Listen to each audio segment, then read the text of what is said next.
Amen, amen. Praise God. Are we still excited for the Word of God? Lagi po ba tayong excited sa salita ng Diyos? Amen. Dahil pag hindi na ho tayo excited, yun po yung nagiging dahilan ng hadlang ng ating puso, ng ating espiritu para wala tayong matanggap. Kasi yung excitement na yon is the breeding ground para kumilos ang Diyos sa atin. Amen? Sige po, sa ating pagpapatuloy ng ating pag-aaral na It's All About Jesus. Sabay-sabay nga natin sabihin, it's all about Jesus.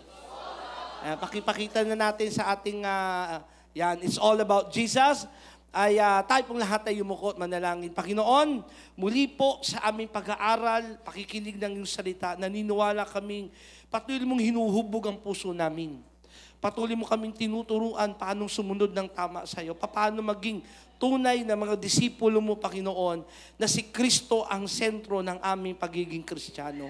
Salamat po, hayaan mong ang bawat isang narito, especially the whole workers and leadership, ay patuloy na lumago sa pagkilala at karanasan sa iyo. At wala pong ibang maitaas kundi ikaw lamang sa pangalan ng Panginoong Hesus, ang lahat ay magsabi ng Amen and Amen. Malakas ang palakpak kay Lord. Praise God, tayo pong lahat ay makakaupo. Ayan, kailangan po, medyo bisan natin ngayon. Pero bago ko ituloy ito, meron pong ginagawa ang Diyos sa ating church. Hindi po alam ng iba, pero tayo ay in a process of dealing with our new place. No? Kung bibigay ng Diyos, yung upgrade na mangyayari sa atin is upgrade for our new place. Na doble ang laki ho nito. Ipag-pray lang natin kasi ayokong isabihin agad ng detalye kasi minsan pag nasasabi yung iba na umuurong. Isama nyo sa prayer because I believe may ginagawa ang Diyos. Amen. At naniniwala ko ito yung season kung saan yung matagal na diniklara, pinanalangin ng ating Bishop Boy, Bishop Mami Metosela Ramos, ay panahon natin para makita ang mga pangyayaring iyon. Amen. Ito po yung generation that the fulfillment of the prophecy and promises of God for Jesus the Gospel Church. Amen. So, balikan natin yung ating message. It's all about Jesus. Sabay-sabay nga natin ulit sabihin, it's all about Jesus. It's not about you, it's not about this church, it's not about Pastor Glenn, it's not about anyone, but it's all about Jesus. Because Jesus is the centrality of our Christianity. Pag inialis mo si Jesus, hindi ito Kristyanismo. Amen? Kung hindi si Jesus ang ating sinasamba, hindi ito pagsamba kay Kristo. Hindi siya ang pinaglilingkuran natin, hindi yung paglilingkod kay Kristo. Kaya tayo narito dahil sa ating Panginoong Hesus. Ngayon, buksan natin ang ating Bible sa Matthew chapter 4, verse 19 to 20. At ang sabi ganito, "Come, follow me," Jesus said. Sabi nga natin, basahin ito, 1, 2, 3, go. "Come, follow me," Jesus said. Sa ating pag-aaral ng It's All About Jesus, pag-usapan naman natin yung isang side na hindi po nakikita ng iba tungkol kay Jesus. Ang tingin nila kay Jesus ay Jesus na para bagang easy Jesus lang. Ang ating pag-usapan is about the not easy Jesus. Okay? The not easy Jesus. Okay, nabulol ako doon. Not the easy Jesus. Okay? Yung salitang follow me, mga kapatid, ay hindi po madaling salita. Pero yun ang hinihingi sa atin upang maging tagasunod ni Kristo. Upang maging disipulo, maging totoong Kristiyano, ang hinihingi, sabi sa katabi mo, follow Jesus. At hindi po yung madali, yun ang ating pag-uusapan ngayon sa It's All About Jesus. Ang problema ng generation ngayon, we are living a generation that loves to take the easy way. Ito po yung henerasyon kung saan gusto nating padaliin ang lahat ng bagay. Pansin nyo po ba, pag ayaw natin mag-exercise, ang hirap kasi totoong mag-exercise. Nakakatamad. No? Marami siguro sa inyo nakaranas, tulad ko rin po, na nag-enroll ka sa isang gym, no? At isang beses ka lang pumunta, 2 beses, tapos hindi ka na nakabalik, pero bayad na. Tama? Ilang beses din sa atin dito, maaari, nangangako, nagsasabi, mag-e-exercise na, pero hanggang ngayon, hindi pa rin nangyayari. Sabi ng iba, sa Lunes magsisimula na ako mag-exercise. Ay, Lunes po ngayon, sa susunod na Lunes. Kasi hindi madali. At because it's hard and we want to make everything easy, kaya ang tao nag-imbento na kung ano-ano. Nandyan ang pakipindot. May mga liposuction, no? Merong mga inimbentong inilalagay sa tiyan, hindi ka na hindi ka na sit up, kusa na siyang nag-ano ng tiyan mo para magkaroon daw ng six-pack, no? Yung iba naman, ito, pinakamaganda, ab enhancer. Ilalagay mong ganon, tapos babakat, magmumukha ka ng merong six-pack. Kasi gusto natin pabilisin ang lahat ng bagay. Tama? Ayaw natin mapagod, ayaw natin mapagpawisan, so we make everything easy. Parang ganito rin, minsan nakakatamad ng magluto. Di ba? Totoo lang. Di ba? Minsan, nakakatamad maghiwa. Di ba? Minsan magluluto ka ng almost 1 hour kasama ng pagpapakulo, 15 minutes lang kakainin. Wala pa. Di ba? So nauso yung fast food. Tama? Dahil ayaw na ng mga tao ang magluto, ginawa nila, fast food na lang. O yung iba naman, dahil ayaw talagang magluto, pero gusto pa rin kumain, meron ng mga naimbento ngayon na Grab food, Food Panda, di ba? Na kung saan napapadali yung ating pagkain. Hindi mo na kailangan magluto, order ka na lang. Pero alam niyo po, katotohanan, alam ito ng mga nanay, mas nakakatipid pa rin ang magluto ng sarili kaysa sa bumili o umorder. Tama po? Pero we want to make everything easy.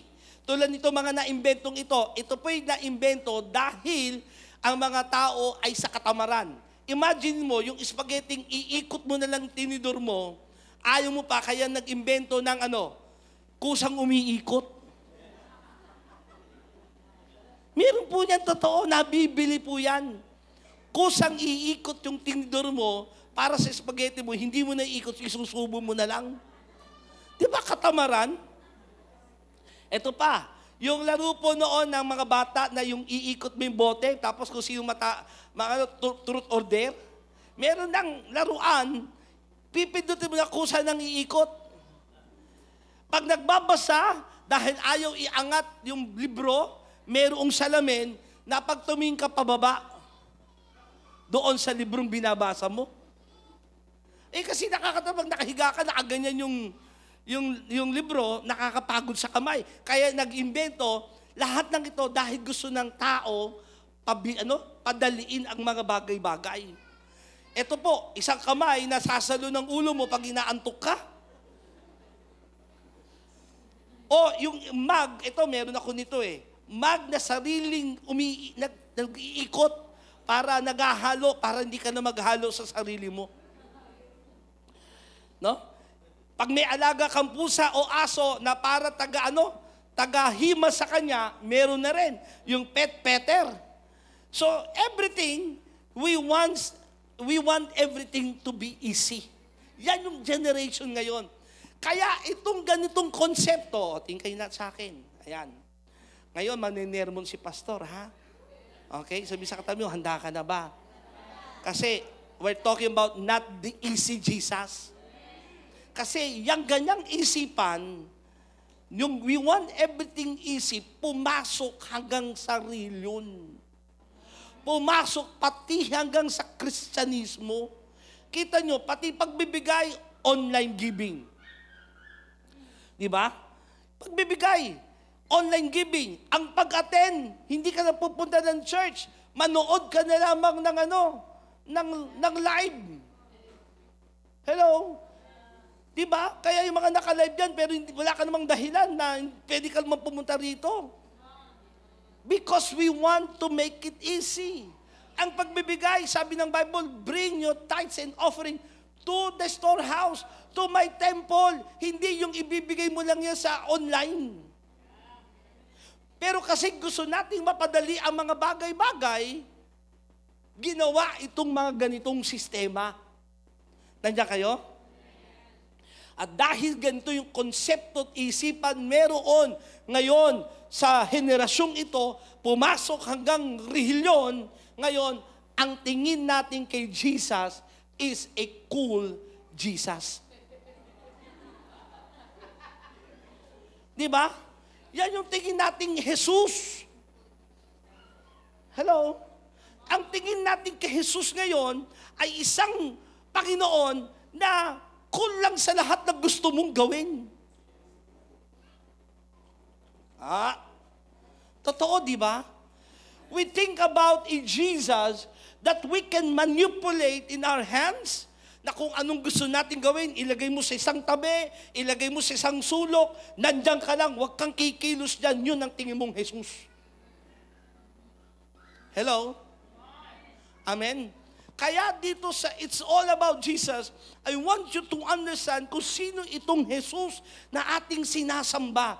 Kasi kung anong paniniwala mo sa Kanya, sabi ko nga, maapektuhan paano ka sumamba, maapektuhan paano ka maglingkod, at lahat ng yung gagawing pagsunod sa Kanya ay maapektuhan kung paano mo siya kinikilala. Hello? Sabi sa katabi mo, paano mo ba kinikilala si Jesus? Because most Christians want to worship and believe Jesus on their own terms and not according to God's Word. Marami mga Kristiyano ngayon, ang gusto nilang pagsamba at paniniwala kay Jesus ay depende kung ano yung gusto nilang paniwalaan sa Kanya. Kaya kita nyo, pati ang mga LGBTQI, XYSC, may paniniwala rin tungkol sa Jesus na kanila kinikilala. Di ba si Pura, ang sabi niyang dahilan ngayon, way of worship daw niya yun. Di ba? That's how he expressed his faith to God. Kalokohan. Pero maraming naniwala sa ganung konsepto. Na maging ang nakakalungkot, pati ang mga Kristiyano ay nagde-depend sa ganung paniniwala. Hello? Pero sabi mo sa katabi mo, hindi tayo dapat ganon. Kung ano sinasabi, tinuro ng Biblia, the orthodox belief ng Kristyanismo ay dapat ganon tayo. Amen. Hindi natin dapat i-water down ang katotohanan. Hindi natin dapat ibaba kung sino si Jesus. At hindi sa Jesus na nasa kamay mo, kaya mong kontrolin. Amen? So, not the easy Jesus. Sabi nga natin, not the easy Jesus.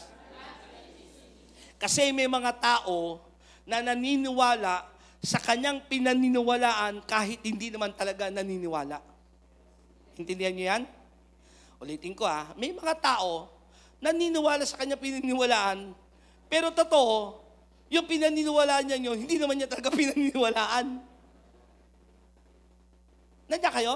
Halimbawa, naniniwala, sino dito naniniwala na kailangan ng tao kumain ng gulay at saka prutas? Naniniwala talagang dapat kumakain tayo nga. Taas sa kamay. Pero ilan sa inyo hindi naman talaga kumakain lagi ng gulay at prutas? Totoo, di ba? Hello? Sino naniniwala sa atin ang dapat mag-exercise ay mahalaga sa katawan? Taas ang kamay. Ilan sa inyo nag-exercise talaga? Sino sa atin naniniwala ang pag-aaral ay mahalaga sa atin? Ang pag-aaral po ay hanggang buhay tayo. Buhay, nag-aaral dapat tayo. Tama? Sino naniniwala doon? Totoo ba yon? Pero ilan sa atin dito ang mistap na sa pag-aaral? Pagtuklas sa mga bagong kaalaman, lalo patungkol sa ating Panginoong Jesus. So may mga bagay tayong pinaniniwala ang tama at totoo, pero hindi naman natin ginagawa. Anong punto mo doon, Pastor? Minsan, ganyan ang ating pagiging Kristiyano. Hello? Ang tawag po doon ay delusion o delusion. Ano yung delusion? Yung meron kang delusion na pinaniniwalaan mo, akala mo yun ang totoo. Hello? Amen? I'm going back to our being a Christian. Minsan kasi ganun din ang ating pagtingin sa ating Kristong sinasamba, pinaglilingkuran. Meron tayong maling delusion sa Kanya. Hello? Amen? Dala na rin ng kultura, dala na rin ng social media, dala na rin ng mga maling nakapagturo at mga nangaral tungkol kay Jesus. Amen? Pero dapat bumalik tayo at tayo, Jesus the Gospel, hindi dapat mawala sa tamang paniniwala at katuruan kung sino ang ating Panginoong Jesucristo. Kung meron man tayong isang subject na dapat i-master, walang iba kundi si Jesus yun. Kasi kung ulitin ko, kung mali pagkilala mo sa Kanya, lahat apektado na.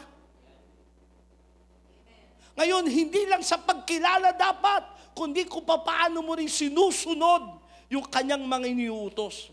Because believing in Jesus and following Him are two different things. Ulitin ko ha, ang paniniwala kay Jesus at ang pagsunod sa Kanya, magkaiba po yun eh. Nandiyan kayo? Maraming naniniwala, pero sumusunod ba? Hello? At minsan hindi makita sa atin yung ating pagiging Kristiyano. Amen? Umaati ka ng church, umaating ka ng gawain, part ka ng ministry, pero naniniwala ka kay Jesus ng totoo, pero yung pagsunod mo, hindi tumataas at hindi lumalago. Halimbawa, kung ikaw ay mahuli, dinala ka sa husgado o doon sa korte. At ang sala mo, ikaw ay napagbibintangang Kristiyano. Okay? Ang tanong, meron kayang ebidensyang makikita sa'yo? Hello? Minsan, yung ating pagiging Kristiyano, walang ebidensya ng ating tunay na pagiging Kristiyano. Kaya lumalabas lang sa bibig, pero hindi mula sa ating puso. May pananampalataya, pero hindi totoo. Alam nyo ba, yung paniniwala na sabi ko kanina, iba sa pagsunod. Kasi ang sabi rin ng James chapter 2 verse 19, you say, you have faith, for you believe that there is one God. Good for you. Sabi sa katabi mo, good for you. Sinasabi mong may pananampalataya ka at naniniwala ka sa iisang Diyos. Mabuti yan. Tama yun. Pero ito sabi ng verse, sumunod na talata, even the demons believe this and they tremble in terror. Pero alam nyo ba, pati ang demonyo naniniwala din sa bagay na ito at nangangatal pa o nanginginig pa sa sobrang paniniwala. Tayo nga, hindi man tayo nanginginig sa paniniwala na mayroong Diyos eh. Basta naniniwalang tayo. Pero si Satanas ay nanginginig pa sa sobrang paniniwalang mayroong Diyos. Grabe, no? Pero tayo, makapanood ka lang ng kung ano-anong mga investigasyon, kung ano-anong mga tawag dito, yung mga kung ano-anong na lumalabas sa TV, nawawala na yung faith mo sa Diyos. Ang si Satanas, sabi ng Biblia, sobrang paniniwala sa iisang Diyos. Tayo man meron paniniwala sa isang Diyos, mabuti yan. Pero maging si Taning man naniniwala din. Kaya wag lang maniwala ng tulad ng meron kay Taning. Sabi sa kadami, wag ka lang basta maniwala. Kasi si Taning din, si Satanas din, naniniwala din. Amen ba? Anong kailangan? Kailangan nating hindi lang yung paniniwala, yung pagsunod. Sabi mo sa katabi, huwag ka lang maniwala, kundi sumunod. Amen? Luke chapter 6 verse 46, why do you call me Lord, Lord, and do not do what I say? Bakit mo tinatawag Panginoon, Panginoon, ngunit hindi mo namang sinusunod ang aking mga sinasabi? 2 John chapter 9, ang hindi sumusunod sa katuruan ni Kristo, hindi nagdaragdag pa dito, ay hindi mga papasok sa Diyos. Ang sino mang nananatili sa katuruan ni Kristo ay papasok sa Ama at sa Anak. Ang hindi sumusunod sa katuruan ni Kristo, hindi naman talaga papasok ng langit eh. Nandiyan kayo? So anong napakahalagang kailangan natin masunod, magawa? Sabi sa katabi mo, huwag ka lang maniwala, kundi sumunod. At yung pagsunod, yun ang pag-usapan natin. Hindi po yung madaling salita. Hello? Amen? Huwag mong padaliin sa utak mo yung pagsunod na madali lang kasi generation natin, we want to make everything easy. Kumbaga, yung salitang pagsunod or follow me, ginawa natin to ng sariling definition sa sarili natin. Hello? Kaya yung pagiging Kristiyano natin ay wala sa level ng biblical standard ng pagsunod sa Kanya. Bagkus ang katotohanan, nasa rehelyong ka pa rin. Wala pa rin sa relasyon sa Kanya. Amen ba? Okay ba tayo dyan? Amen? Mark chapter 8, verse 34. If anyone would come after me, let him deny himself, take up his cross, and follow me. Sabi ng Panginoong Jesus, ang sino mang nagnanasang lumapit sa akin, kailangan niya munang i-deny ang kanyang sarili. Buhatin ng cross at sumunod sa akin, sabi ng Panginoong Jesus. So follow me is this two word that centers the meaning of true disciples. Yung salitang follow me, dalawang salitang follow me, sumunod ka sa akin. Sa Tagalog, 3 salita. Dito talaga nakasentro yung pagiging totoong disipulo ni Kristo. Hindi po disipulo ni Kristo dahil marunong ka lang umawit. Hindi dahil may bahagi ka ng ministry sa church. Hello? O lumaki ka na sa simbahan. Kundi ang pinakasentro ng salitang ng pagiging disipulo na totoo ni Kristo ay pagsunod sa Kanya. Nandiyan kayo? Yun yung hinihingi po. Sabi sa tayo mo, may hinihingi. Yan ang hinihingi ng Panginoong Diyos sa atin. Amen? Nababasa tayo ng 3 klase ng mga ginawang sarili. Sa Bible, meron kasing mga sumunod, pero may sarili silang standard ng pagsunod. Okay? Sa Luke, chapter 9, verse 57 to 62, the cost of discipleship, yun ang pinaka-tema nung talatang ito. Luke chapter 9, verse 57 to 62, basahin natin ha. Tapos himay-himayin natin kung ano yung klase ng follow me sa ibang mga tao, maging sa panahon pa lang ng Panginoong Jesus. Luke chapter 9, verse 57 to 62. Now it happened, as they journeyed on the road, that someone said to him, to Jesus, Lord, I will follow you wherever you go. Verse 58, Jesus replied, foxes have dens and birds have nests, but the Son of Man has no place to lay his head. Then he said to another, follow me. But he said, Lord, let me first go and bury my father. Verse 60, Jesus said to him, let the dead bury their own dead, but you go and preach the kingdom of God. Verse 61, still another said, I will follow you, Lord, but first let me go back and say goodbye to my family. But Jesus said to him, no one having put his hand to the plow and looking back is fit for the kingdom of God.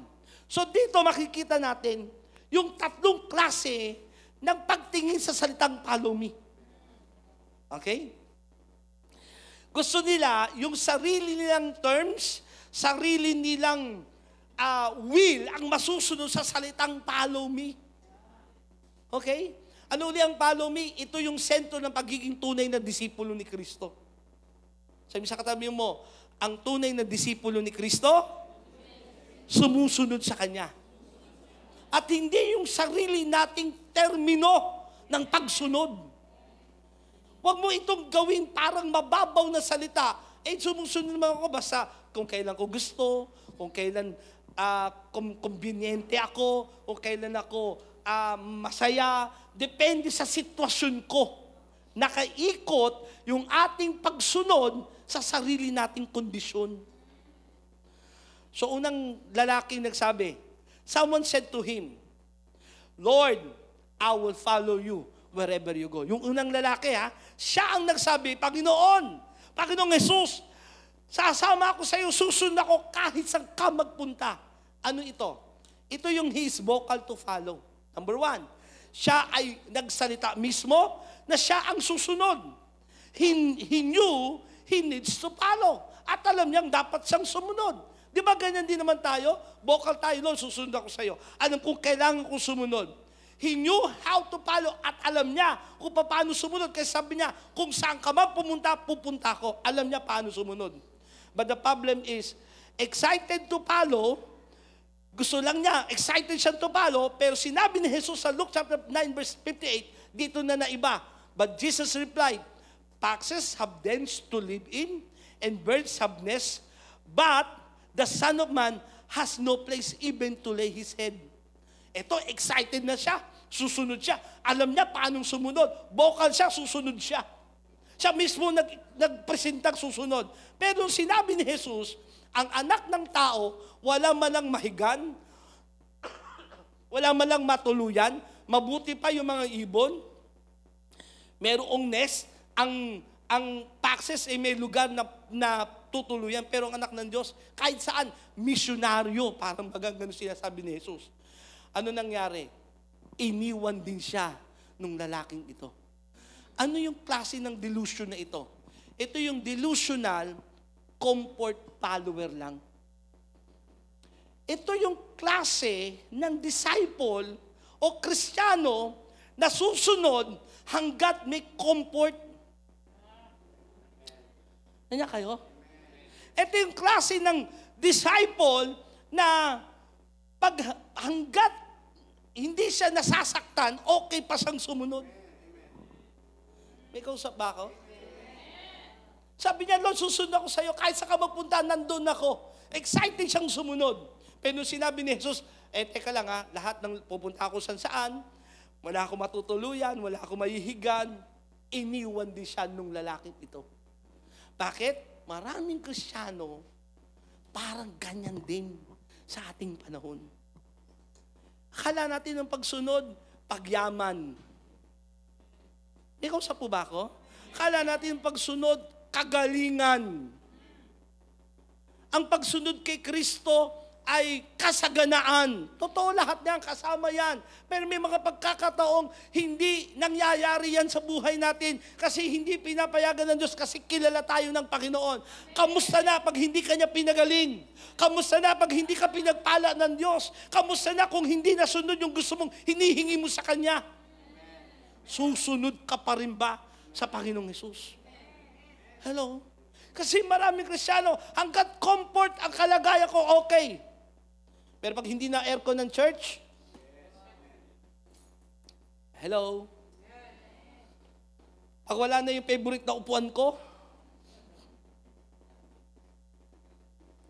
sabi mo sa katabi mo, walang favorite upuan dito, ha? Lahat yan, upuan. Walang favorite dyan. Una-unahan tayo. Amen? Pero maraming Kristiyano, yun lang level ng pagsunod nila, comfort.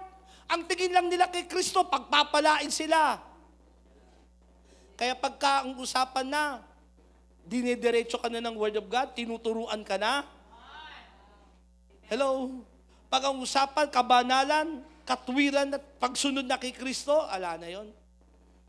Pero pag ang usapan, pagpapalain ka, sino gusto? Saluhin mo. Naku, tumatalong ka pa. Kumamay ka ng 5 tao, pagpapalain, sabihin mo. Naku, tuwan-tuwa ka doon. Hello? Totoo naman, ang Diyos ay nagpapala. Pero alam niyo po ba, God, sabi ng ating Bishop Boy Ramos, at huwag niyo makakalimutan nito, sabi ng Bishop Boy Ramos, God is more concerned in your character than your comfort. Mas concern ang Diyos na ayusin ka kaysa pasaganain ka. Kasi baka pag sumagana ka, makalimot ka na sa Diyos. Purbahan mo lang.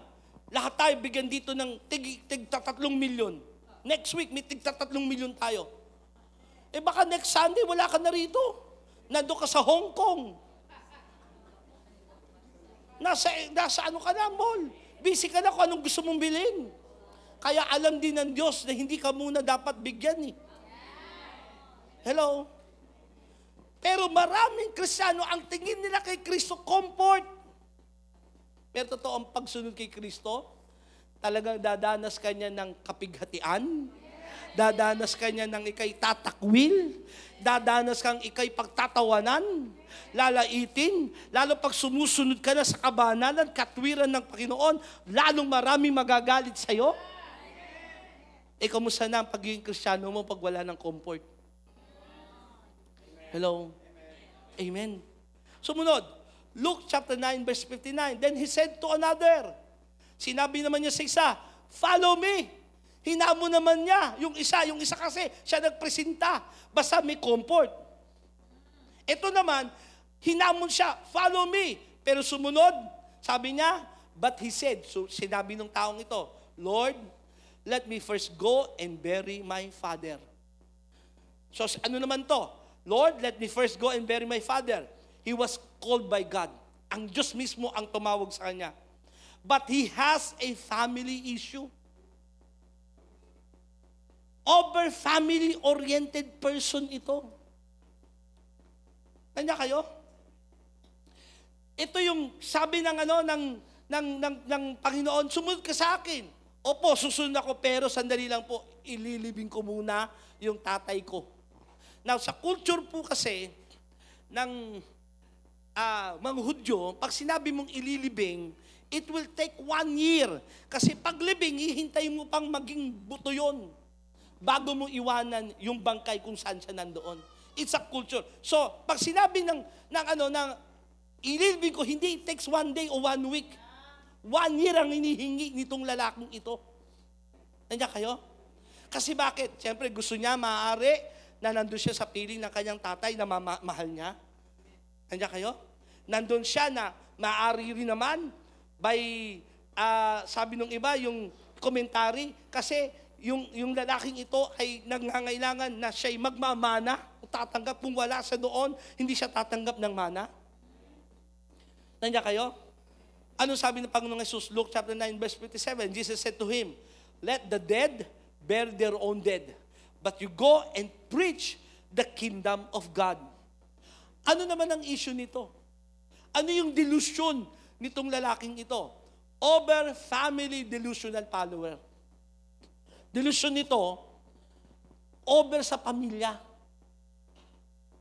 Hindi masamang, listen to me, ang mahalin ang asawa, mahalin ang anak, mahalin natin ang ating mga kamag-anak, pero hindi ito dapat hihigit sa pag-ibig natin kay Kristo. Anong sabi na mismo ng Panginoong Jesus? Matthew chapter 10, verse 37. Sabay-sabay basahin. 1, 2, 3, go. Anyone who loves their father or mother more than me is not worthy of me. Anyone who loves their son or daughter more than me is not worthy of me. Mabigat ang hinihingi. Hello? Hindi ibig sabihin, sa pagsunod natin kay Kristo, iwanan mo na yung asawa mong totoo. Huwag ka na, hindi na kita makakasama, diyan ka na sa buhay mo, dito na ako sarili ko, susunod ako kay Kristo. Ibig sabihin ganito, siya ang higit kaysa sa asawa mo, kaysa sa anak mo, hello, kaysa sa mga kamag-anak mo. Kung ayaw ng asawa mo magsimba, aatin ka pa rin, nandiyan kayo? Iiwanan mo siya sa bahay, magsisimba ka at mag-worship ka kay Lord, pero babalik ka pa rin sa bahay ng asawa mo. Hello? Inuuna natin lagi si Kristo. Amen ba? Kung siya'y hadlang sa paglilingkod mo, kung siya'y hadlang sa pagsunod mo kay Kristo, sino dapat ang manaig sa atin? Si Kristo pa rin. Amen? Kahit na mga kabataan, ginugulpi kayo ng inyong mga magulang dahil sa pagsunod nyo kay Lord. Now, huwag ka magiging Kristiyano, ha? Tayo pinanganak na gantong reliyon. Dapat mamatay ka sa gantong reliyon. Hindi ka dapat magbago ng reliyon. Susunod ka pa rin kay Kristo. Amen? Pero wag nyo rin gagamitin yung salitang pagsunod kay Kristo. Mapapabayaan nyo naman yung tungkulin ninyo sa tahanan. Amen? Ang sipag-sipag mong maglingkod, hindi ka man lang makapaghugas ng pinggan. Tama ba? Amen. Napapabayaan mo pag-aaral mo. Hello? Pero, ang punto rito sinasabi ng Panginoong Jesus, nakikinig po ba kayo? Dapat higit si Kristo kanino man. Di ba grabe naman tayo magmahal sa asawa natin? Grabe tayo magmahal sa ating mga anak? Tama? Pero dapat masigit ang pag-ibig natin kay Kristo. Now, hindi madali yun. Hindi madali yun. Hello? Hindi madali yung anak mo may sakit. At naranasan din namin yan, may sakit ang aming anak, pero may gawain, kailangan namin silang iwanan. Wala kami sa kanilang piling, pero nasa gawain kami. Nag-i-intercede kami, Lord, pagalingin mo yung aming anak, pagbalik namin, magaling na siya. Amen ba? Hindi yung, naku, wala na, nandito na. Minsan, labahin lang para sa pamilya, hindi ka natin. Hello? Pagluluto lang para sa pamilya. Ba't hindi mo gawin ng mas maaga? Hindi naman inaalis na gawin mo pa rin yung mga bagay na yon. Pero dapat wag mawawala sa atin yung pagsunod na hinihingi sa atin ng ating Panginoong Hesukristo. Amen ba? Hello? Sabi nung lalaki, Panginoon, susund ako pero pupunta muna ako sa tatay ko, ililibing ko muna. Sabi ng Panginoon Jesus, hayaan mong patay sa kapwa patay. May mas malalim na hulugan yon sa ibang komentaryo. Hindi tayo para sa patay, para tayo sa buhay. Ang tungkulin natin ipangaral ang salita ng Diyos para mga tao ay mabuhay. Amen? Ibig sabihin din nito, sa ibang mas malalim, huwag tayo gumawa ng mga bagay na pangpatay. Yung mga bagay na walang kinalaman sa calling natin. Diba may mga Kristiyano, inaaksayan nila ang kanilang pagiging Kristiyano sa mga bagay na walang kabuluhan o walang kinalaman sa kanilang pagiging lingkod ng Diyos. Sabi ni Pablo, wala akong ginagawa na mga bagay na labas sa aking pagiging lingkod ng Diyos o pagiging sundalo ni Kristo. Amen? Pero maraming Kristiyano ang abalang-abala sa mga bagay na pangpatay. Kanya kayo? Walang buhay. Walang lalabas na buhay sa ginagawa mo. Amen? Ubus oras ka sa kakalaro. Hindi masamang maglaro, pero ubus oras ka dyan. Walang buhay yan. Imbis na makipag-usap ka sa buhay, i-share mo si Kristo, ang kaharap mo, walang buhay. Laro. Hindi ka magiging totoong tao yun. Laro lang yun eh. Hello? Sayang yung oras. Hello? Huwag niyong lagyan ng katwiran yun sa isip niyo. Huwag niyong gawan yun ng dahilan. Yan yung henerasyon ngayon gustong gawing madali lahat ng bagay. Hindi talaga madaling sumunod. Amen? Kasi yung gusto ng laman mo, iiwanan mo. Hello? Amen? Yung gusto ng yung laman, na masayang-masaya ka sa bagay na yan. Ipagpapalit mo para mag-pray, mag-aral. Aba, labanan ng ano yan, ng laman. At ng spirito. Sino kaya mananaig? Sinong dapat manaig? Ang katotohanan, nananaig yung bagay na binibigyan mo ng lakas. Binibigyan mo ng halaga. Amen? Hello? Sabi mo sa katabi, hindi talaga madali. Pero may hinihingi sa atin ng Panginoon. Iwanan mo yung mga bagay na patay. Walang kabuluhan. Walang may dudulot na buhay sa'yo. Kundi, focus kang ipangaral ang salita ng Diyos. Hello? Sumunod, Luke chapter 9, verse 61. And another also said, Lord, I will follow you. But let me first go and bid them farewell who are at my house. Ang isa naman ang sabi, Panginoon, susunod ako sa iyo, pero bigyan ko muna, pupunta ako sa bahay namin at magpapaalam muna ako sa kanila. So ano ito? He is vocal to follow. He knew he needs to follow. He knew how to follow, pero ito yung problema niya, majoring the minor. Sabi niya, uwi muna ako. Sabi niya, Panginoon, ako susunod ako sa iyo. Siya mismo nagpresenta uli. Tama? Yung pangatlo, siya nagpipresenta. Gusto niyang sumunod. Kailangan niyang sumunod. Alam niyang kailangan niyang gawin. Pero, sabi niya, pupunta muna ako sa bahay ko. Papaalam lang ako sandali. So ano ito? Ito yung distracted follower.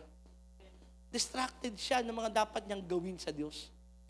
Panahon natin ngayon, napakadaming nagdi-distract sa atin. Maraming mga bagay na umaagaw sa atensyon natin para sa Panginoon. Nandiyan na ang number 1, ang social media. Alam niyo, mapalad pa nung unang panahon, nung mga unang naging disipulo ng Panginoon, sabihin na natin mga 1980s, 90s, wala pang mga cellphone nun eh. Wala pang mga computer nun. Ang umaagaw lang sa atensyon, TV. Ngayon, ang cellphone, nandyan na lahat. Very powerful tool. Pwede natin gamitin sa mabuti at masama yung hawak mong cellphone na yan. Nasa sayo kung paano mo gagamitin yan. Pero minsan yan din ang ginagamit ng tool ng kaaway para ma-distract tayo. Amen? Ilan sa atin dito ang hindi man lang makahawak ng Bible, pero grabe ang hawak mo sa cellphone mo, hindi mo makalimutan.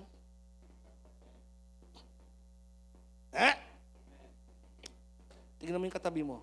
Ayan. O, di ba? Totoo? At ang katwiran, ito, may Bible naman yung cellphone ko.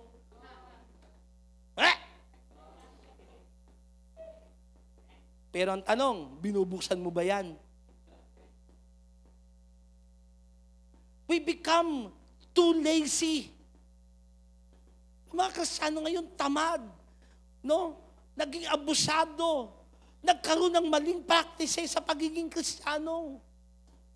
Noon, hindi kami pupunta ng church, walang hawak na Bible. Alam namin, hindi kami makakarating ng church pag walang Bible na hawak. Alam namin yun. Sino nakaabot ng ganun? Yung ganun, pupunta ka ng church, kailangan may dala kang Bible.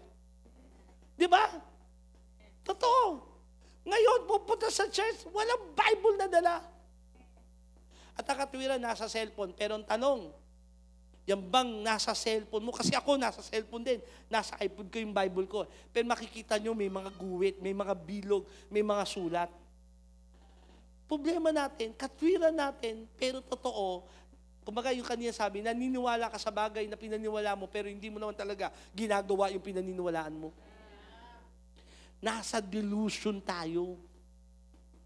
Nasa maling konsepto. Kumbaga, dinaya ng takbo ng sanlibutan at ni Satanas na hari ng sanlibutan yung isipan ng maraming Kristiyano sa totoong pagiging Kristiyano. Ha? Sabi sa katabi mo, hoy, gising. Hindi pa huli ang lahat. Binibigyan tayo lagi ng pagkakataon ng Diyos. Because I do believe, itong lagi kong pinaniniwalaan na dito ako excited. Listen to me, God is looking in the last days ng mga lalaki at babae na gusto niyang gamitin at gusto niyang lagyan ng kanyang kapangyarihan to manifest His glory sa huling panahon. Kaya ngayon, ang daming Kristiyano, very weak. Compromise. Matampuhing Kristiyano. Hello? Kristiyanong sa blessing lang nakatingin. Kristiyanong mahal lang ang ministry. Pero hindi mahal ang Panginoon. Amen? Tayong lahat, we have to check ourselves. Kasi gusto naman natin talagang sumunod sa Kanya. Tama ba? Gusto naman natin magamit ng Panginoon. Tama ba? Gusto natin makarating sa Kanyang piling isang araw doon sa langit. Tama ba? Sabi sa Kanya, gusto mo ba yun? Pero may hinihingi ang Panginoon sa atin. Now, what does it really mean to follow Jesus? Ano ba talaga ang ibig sabihin? Ito ng salitang, follow me. Ano ba yung ibig sabihin ng sinabi ni Jesus, sumunod ka sa akin? Ibig sabihin nun, denying oneself for the glory of Christ. Sabay-sabay natin sabihin, denying oneself for the glory of Christ. Pagdideny, pagtalikod, pagkalimot sa sarili mo, hindi madali. Kasi itong sarili natin maraming gustong gawin. Maraming gustong patunayan. Maraming gustong pangarap na gustong mangyari sa buhay. Hello? Luke chapter 9 verse 23, New Living Translation. Then he said to the crowd, if any of you wants to be my follower, you must turn from your selfish ways. Take up your cross daily and follow me. That time, ang dami sumusunod kay Kristo. Libo. Lalo nung pagtapos siyang magpakain ng tinapay at isda, naku, parang tingin nila kay Jesus, hari ng panadero. Talagang laksa-laksa ang sumusunod kahit sa magpunta si Jesus. At pag sumusunod sila, nilingon ni Jesus yung mga tao. Sabi niya, kung gusto niyo talaga sumunod sa akin, kailangan you must turn from your selfish ways. Kailangan talikuran mo yung pangsarili mong pagnanasa, pangsarili mong ambisyon. Hello? Kundi isa na lang ambisyon natin, lahat kay Kristo. Ibig sabihin, kung ikaw may nangangarap magkaroon ng pagpapala, dahil pa rin kay Kristo ang dahilan. Kung gusto mong, bakit humaba pa ang buhay mo? Kasi gusto mo pa rin, para magamit ka, para kay Kristo ang dahilan. Lahat ng bagay umiikot at umiinog kay Kristo. Pagkalimot ng sarili. Sabi sa katabi mo, pagkalimot ng sarili. Because Christianity today is radically self-centered, where everything centers around them. Di ba yan ang tingin natin? From a human perspective, this means losing our identity. Ito ngayon ang katwiran ng iba. Pag ginawa ko yan, parang wala na akong sariling identity. However, in God's eyes, this means finding out who we really are. Pero sa Panginoong Diyos, ang katotohanan, tingin lahat sa akin, ito yung pagiging tunay na Kristiyano, mga kapatid. Hindi yung pagkakaroon mo ng sariling identity, kundi ang identity natin na kay Kristo na. Siya ngayon ang identity natin. Kung sino si Kristo, yun tayo.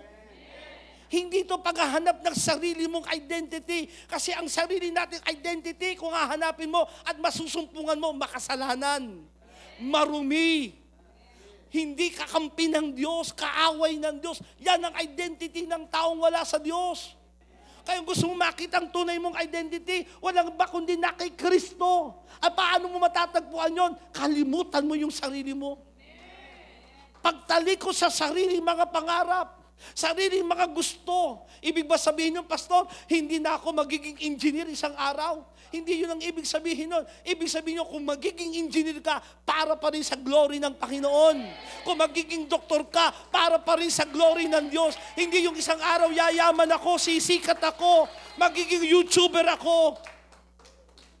Kung gawin man sa iyo ng Diyos na YouTuber ka, para pa rin sa glory ni Lord. Everything. Siya yung iniikutan natin. Siya ang sentro ng lahat ng bagay. Kasi problema ng maraming tao, tingin natin nasa atin umiikot ang buong mundo eh. Hello? Tingin natin na ang ikot ng mundo sa atin. Naalala ko, gusto ko pong sabihin sa inyo, hindi nyo pa po alam, ako po ay dati ay nakasama sa isang pelikula. Pakipakita mo nga na. Opo, totoo, honestly po. Ako po ay nakasama, nung ako ay bata pa, nakatira ho kami sa Olivares, shooting ni Cesar Montano at Sharon Cuneta. Okay? Ayaw ko, nakalimutan ko ni pinikulang yun eh. Nangangailangan sila ng isang aktor. So, natawag ako. Yung palang shooting na yan, mula tanghali pa lang, may part na ako eh. Gabi na ako nung mai-shooting. Simple lang ang gagawin ko. Lalakad ako, pagdaan ni Cesar Montano, kasi hagdanan po ng, ng ospital, pag lagpas niyang ganun, lalakad lang ako dito. Yan ang gagawin ko. Lalakad lang ako. So, extra lang. Kala nyo, gumawa ng pelikula, no? Ito na. So, ang tagal nung nangyari, no? Bumababa na si Cesar Montano, na may mga kami dyan, tutulak ka, go. Yun. Ako, ito na. Pinikula na. Showing na. Inimbitahan ko yung kaibigan ko. Sabi ko, may pinikula ako. Kasama ako sa pinikula ni Cesar Montano. Very proud ako. Talaga naman. Di nandun na kami, hihintay na. Sabi ko, ito na yung eksenang yun, yan na, tignan mo lang. Dumaan na si Cesar Montano. Pag diretso ni Cesar Montano, lakad na ako. Kaya lang yung focus sa camera, sa katawan ni Cesar Montano, ang nakita sa akin, paalang. Sinelas.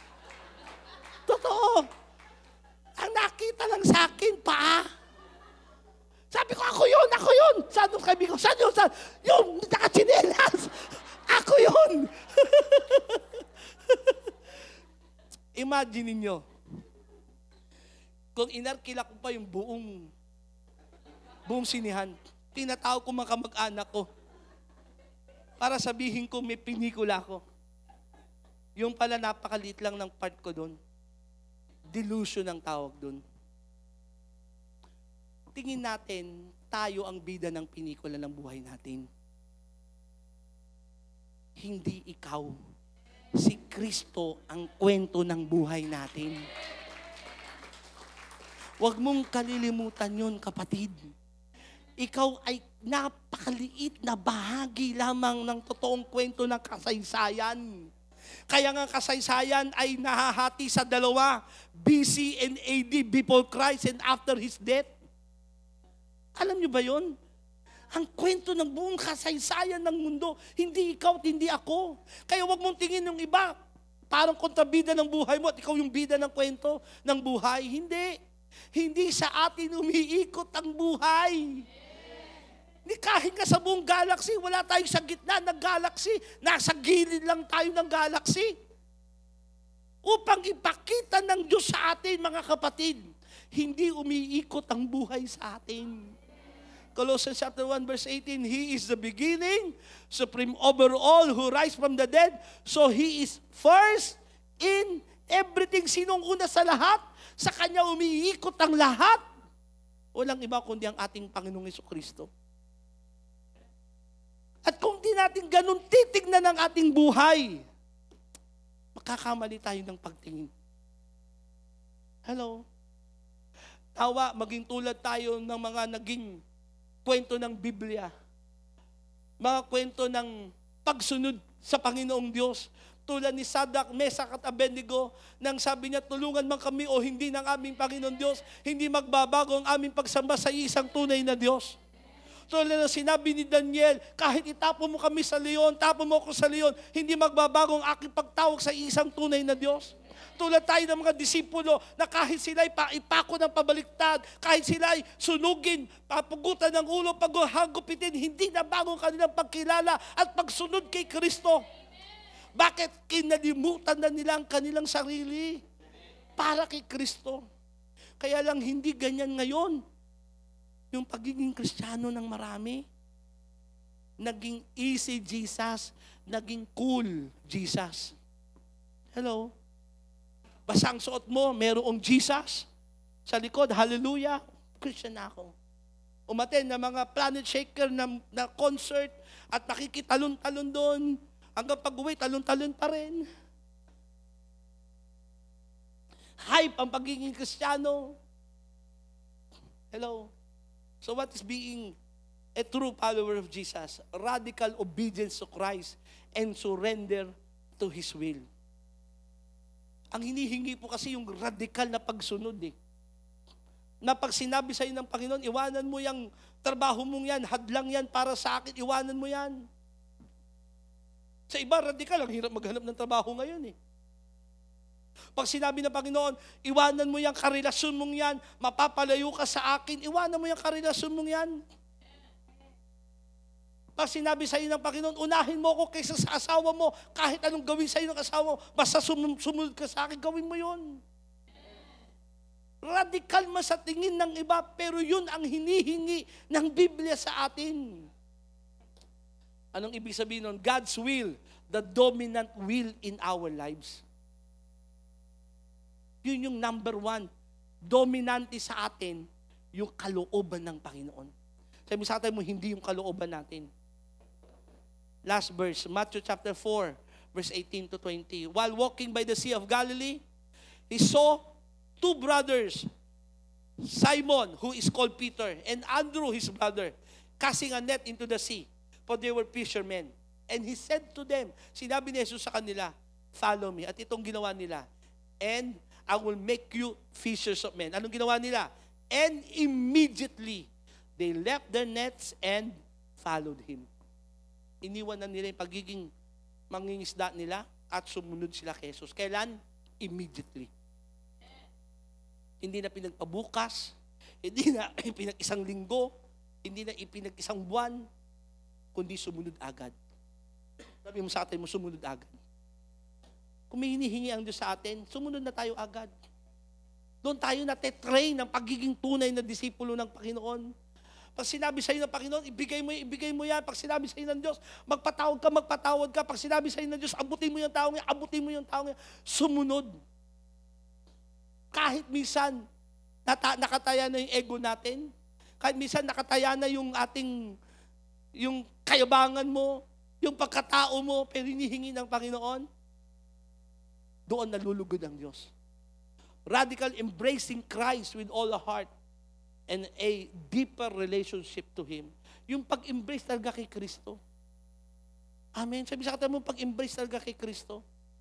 In-embrace mo siya, hindi siya isang kwento, hindi siya isang alamat, hindi siya isang katuruan, kundi isa siyang Diyos na naging tao para sa atin, na kung saan nadama natin ang kanyang pag-ibig, naging totoo sa atin, at kaya tayo sumasamba sa Kanya, kaya tayo naglilingkod sa Kanya, dahil totoo si Kristo sa atin. Kasi kung hindi, mga kapatid, baka nasa delusion tayo ng ating pagiging Kristiyano. Amen? Akala natin na umiikot ang buong mundo sa atin. Pero ang totoong kwento ng buhay, sino? Ang Panginoong Jesus. Amen. Kailangan sumunod lang tayo kung anong pinagagawa ng Banal na Espiritu. Sabi sa akin ng direktor, lakad lang ako. Yun lang ang parte ko eh. Kung ano man ang parte na pinagagawa sa iyo ng Diyos, gawin mo. Para sa kabuuan ng kwento, walang iba ang ating Panginoong Jesus. It's all about Jesus. Tayong lahat ay tumayo.